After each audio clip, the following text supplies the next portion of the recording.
દોડવાની રેસ શરૂ થઈ. બધા જ દોડ્યા. હું ના દોડ્યો, હું ઊભો રહ્યો. કમાલ છે. દોડવાનું બંધ કર્યું, હું જીતી ગયો. અને દોડનારા બધા જ હારી ગયા. બધા જ દોડવાનું ચાલુ રાખ્યું. મેં દોડ બંધ કરી અને મારી જાતને કહ્યું, ચલ કશુંક શોધી કાઢીએ.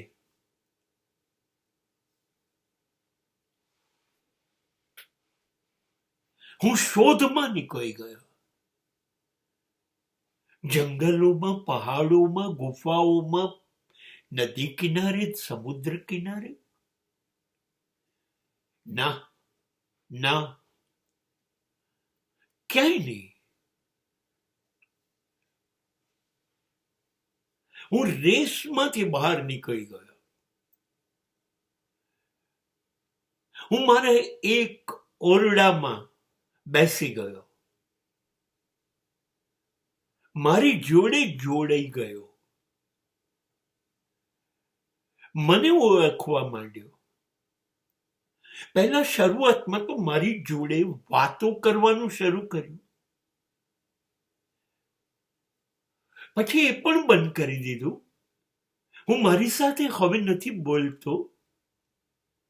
મારી અંદરથી એક અવાજ મારી સાથે વાત કરે છે. મને શૂન્યનો પરિચય થયો. મને ખબર પડી, આઈ એમ અ બિગ ઝીરો.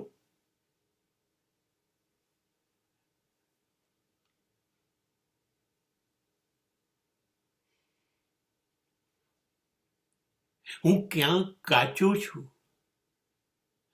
એ શોધતો થયો. હું ક્યાં રસ્તો ચૂક્યો, રસ્તો ભૂલી ગયો. કેવી રીતે રસ્તો ચૂકી ગયો હું, એ બધું શોધવા માંડ્યો.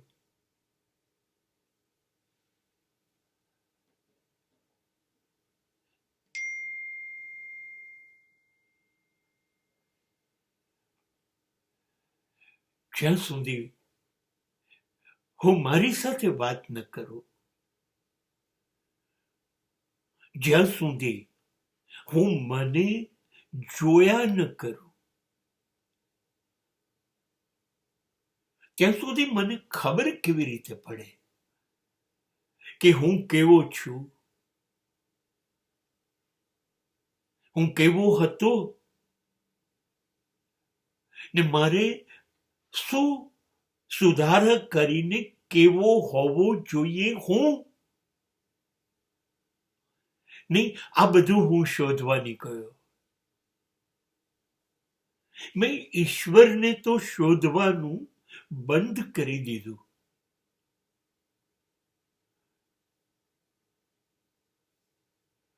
મેં એવું વિચારવા માંડ્યું, ઈશ્વરને શોધ્યા વગર ઈશ્વર બની જઈએ તો?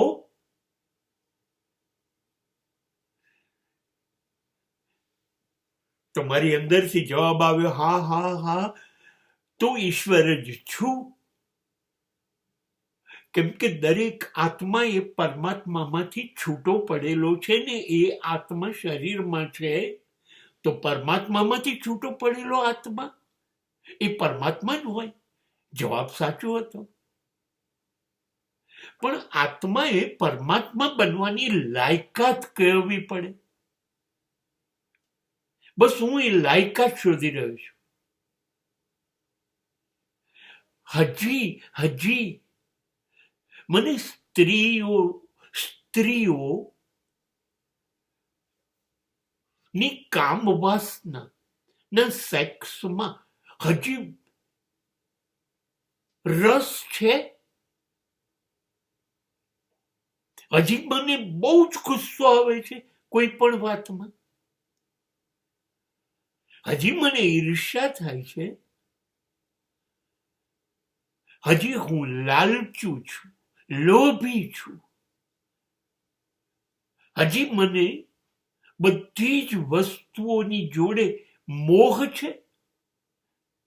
બધાથી હું પકડાયેલો છું.